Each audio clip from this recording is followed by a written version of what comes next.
My name is Karin Fossheim. I'm a PhD candidate at the University of Oslo and at the Institute of Transport Economics. And I'm here to present a paper co-authored with Jardar and Andersen titled The Political Influence of Cross-Sector Collaborative Urban Fairness on Policymaking. And our research question is about how institutional design of these cross-sector collaborative arenas affect participants' opportunities or the perception of opportunity to influence policymaking. So to motivate this study and show a little bit about the theoretical background we are leaning on, we start from, our starting point is interactive or collaborative governance theories, or more, which is a subsection of the overall broad governance concepts. And the literature show that interactive and collaborative governance arrangements has emerged as a model of policymaking, and even so in urban freight policymaking. These concepts are slightly different. The interactive governance concept, it's broader, and it also includes, for example, consultation, which is not that interactive. It's more like providing advice. And the collaborative governance concept is more narrower, focusing on, is excluding those consultations and focusing particularly more on local policy making.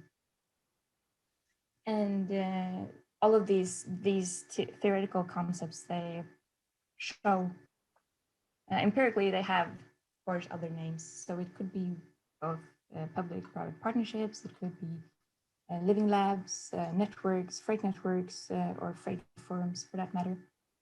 And one thing these governance perspective highlights is that it's cross-sector collaboration, and the purpose is to achieve an outcome jointly. By cross-sector, we mean then actors from both public and private sectors, not different private sectors, as that matter.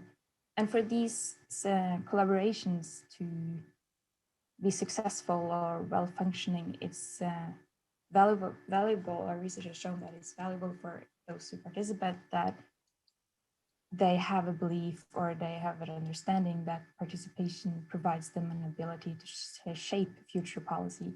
That participation isn't only, they're not a group to talk or drink coffee, it's more, it got a purpose. Even though it's not necessarily to decide on a specific or political, it's not necessarily decision making, because that's up to politicians in most political systems, but they have a possibility to influence. But we also see that the institutional design of a collaboration, it may affect the participants' power to influence policymaking, and therefore also the success of a collaborative arrangement. And that is what we are sort of digging into, is these institutional design mechanisms. And I'll explain in the next slide what we mean by institutional design.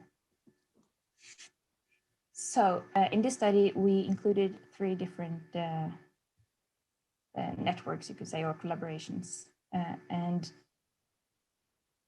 they're all located in Oslo, in Norway, and they vary on those variables which we are looking into, this institutional design variables.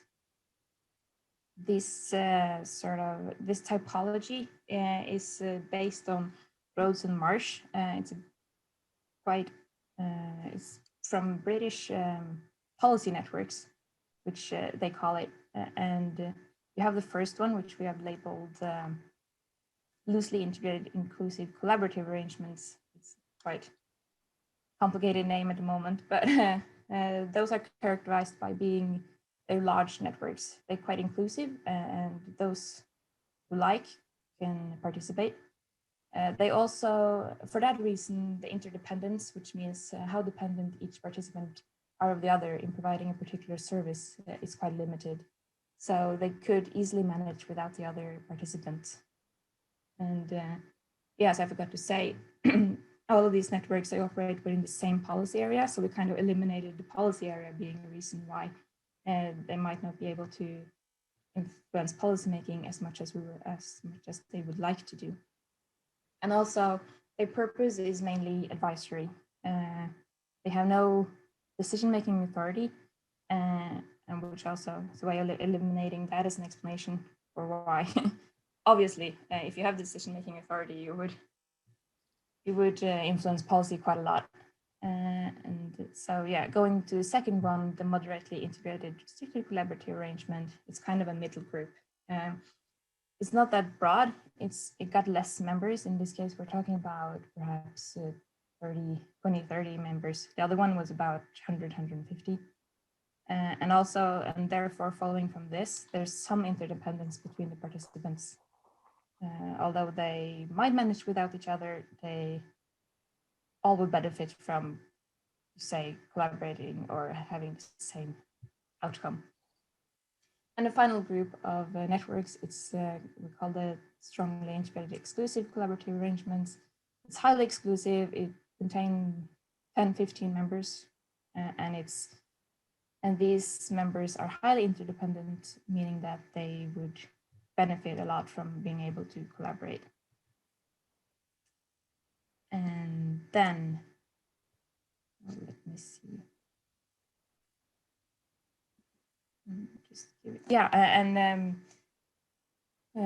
Our data is it's a case study, of course, but we rely on interviews with the participants in these networks, both from public and private sector. We have 40 interviews with 43 different actors, so some single interviews and some with 2 participants. During last year, we did the interviews. So to show our findings, first of all, we find that the participants, they believe they have power to influence public policy making by participating in these arrangements, all 3 of them actually. And in their perception, they get the power from just interacting with the politicians and administrators. They are able to provide input into policy or plans, and they in themselves get information earlier than others. So meaning that they have the opportunity to kind of change their businesses because they know what's coming, or to change their routes, transport routes, because they know that that road's going to be closed some time in the future. We also find, so going back to, that sort of confirms our initial suspicion that there's a chance of influencing policy through participation. So going back to our research question, we find that the most strongly integrated or stable networks, or well-balanced for that matter, the arrangement is, the less participants believe they are given the power to influence policymaking. So those kind of tight groups where the participants are rather interdependent of each other, they believe they have less influence, less power to influence policymaking. On the other hand, we have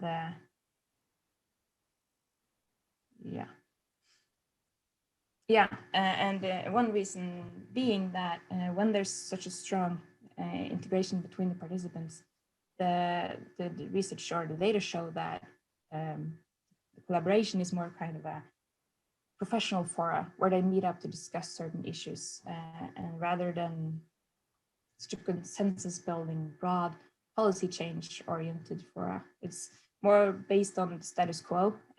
This is our issues, and rather than trying to solve them and agree on a new way looking forward, it's kind of,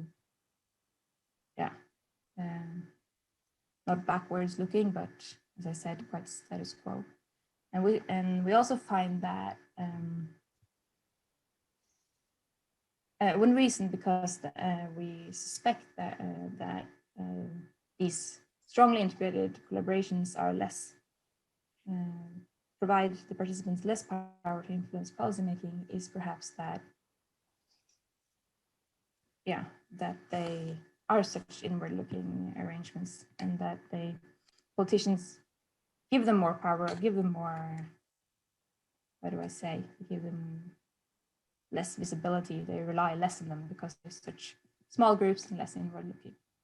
So to conclude, we find that inclusive collaboration with limited interdependence provide participants with the most power to influence policymaking compared to more exclusive collaborations where participants are mutually interdependent. So thank you. Thank you, I'll stop Karin. sharing. Gonna